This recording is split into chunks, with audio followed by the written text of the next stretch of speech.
Have you ever walked out of a meeting and you have thought to yourself, my ideas just didn't seem to land properly?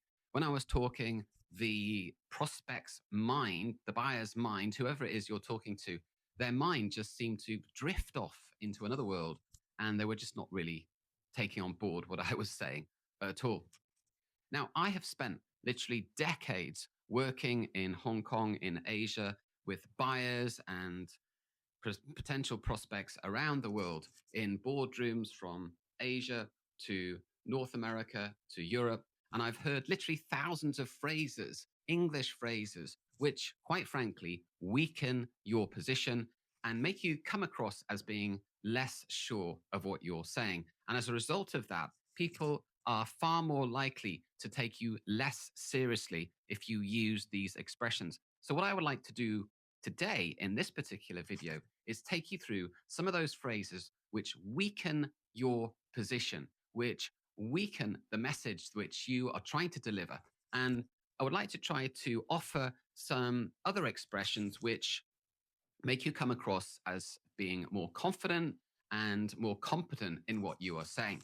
I'm Frank, and I help professionals around the world, especially in Asia, use English more confidently and more competently, especially in meetings, in sales situations, on factory floors, in casual meetings, for example. It might be in a restaurant or in a coffee shop, in any business type environment, whether it's formal or informal, so that they can present the very best of themselves that is possible in what's more often than not a foreign language. So, without any further ado, let's get into it in a little bit more detail. Stop using maybe we could. The problem with maybe we could is, or in fact, maybe as a word in general, especially in business, is that it makes everything that you're about to say seem not trustworthy, something that's not reliable. If you're not sure what's coming next is in fact true or valid in some sort of way, how can you possibly expect the person you're speaking to feel that it is? In other words, they may not tell you. In fact, they're very unlikely to tell you, but they're not going to take what you're saying seriously. So instead of saying maybe we could, what you should say is a strong option is. A strong option is. And that comes across as being a lot more confident and showing a lot more strength of purpose. And that's the type of expression which is going to take somebody on board with you and take what you're saying far more seriously. Stop saying, I think, especially when you're in fact sure of what you're saying. I think is fine when you are expressing some form of an opinion. But in a business setting where you need to come across as being confident and sure of what you're saying, I think is not really good enough.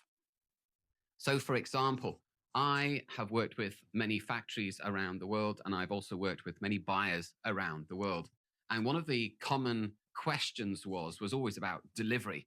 When can you deliver this particular product by? And one of the common expressions was along the lines of, I think January should be okay. So, as you can see, you can probably feel straight away from the way in which I'm expressing myself. I think immediately shows a lack of confidence. And therefore, the buyer or whoever you're talking to is not going to believe what you're saying. They're going to lose confidence in what you're saying. They're not going to trust you at all, unfortunately. It's much better, rather than using I think, to be more concrete about what you're saying. So you could say something along the lines of, based on our current staffing levels, that projection works. Based on our current staffing levels, January works. Based on our current staffing levels, a 90-day delivery is workable. Another expression which really undermines what you're saying, what your message is when you deliver your message and then at the end of your message, you say, if that makes sense.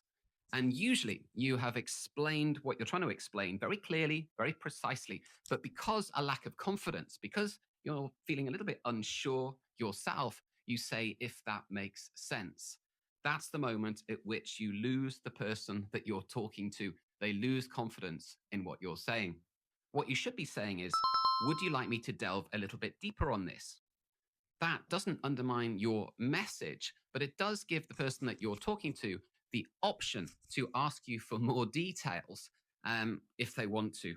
9 times out of 10, they won't ask you. And the message, in fact, would have hit home exactly how you wanted it to. Another phrase which really undermines you as a credible business person is, I'm not an expert, but. And I have heard this expression countless times because technology is changing all the time, because everything around us is updating and upgrading. It's very easy for us to fall into the trap of feeling that somebody knows more than us. And the truth of the matter is that there is always somebody that's going to know more than us. It doesn't matter if we are an expert today, tomorrow we are no longer that perceived expert. And once we get comfortable with that, then we know we can deal with it in a slightly different way. So, what should we be saying instead? So, rather than framing things negatively in terms of who's an expert and who's not, we should switch the conversation to be focusing more on experience and say something along the lines of, based on our experience. Another word which weakens your position in business is the word problem. Nobody likes to hear the word problem.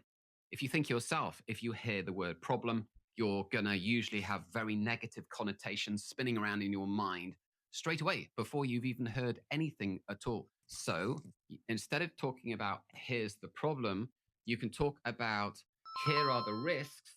However, these are the potential solutions. And when it's framed in that way, you come across as being far more confident. Be careful using the word actually. In fact, I would recommend not using it at all in a business situation. Actually, especially when used internationally around the world in different countries, can come across as being quite confrontational, certainly negative and disproving.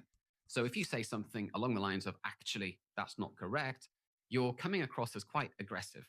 And an alternative expression would be something along the lines of, another perspective is, or have you considered this option? That makes you sound far more diplomatic in your use of English. Stop using the expression, I'll try. Whenever I hear the expression, I'll try, I immediately don't trust the person who says that to me. So I don't believe that they will, in fact, try. And I think the chances of them successfully doing what they say they're going to do is virtually zero. The best way of dealing with this situation is to let the person know what you can, in fact, commit to right now, even if it's very little. This is what I can commit to now. And let's have a look maybe by next Friday how far we're on with this situation. How often have you heard somebody say, do you have any questions? How often have you heard the response, no? Or how often have you heard no response at all? When it's framed like that, you come across as being not really serious. You're just going through the motions, asking the question, and not really wanting to have a response that you're going to have to deal with. The best way is just to very slightly tweak that question to ask somebody, what questions do you have? And then that really does put the onus on the other person to have a think about what questions are in their mind, even if they're just small little questions, and ask you. That is a much stronger way and a much more confident way to initiate a response. So there you have it. There are some expressions which weaken your English and some alternative expressions that you can use to make you come across as being more confident and stronger in your use of English. If you have enjoyed this video, please hit the subscribe button and drop me a comment below, and I'll get back to you as quickly as possible. Thank you so much for listening, and I look forward to seeing you again in the next one.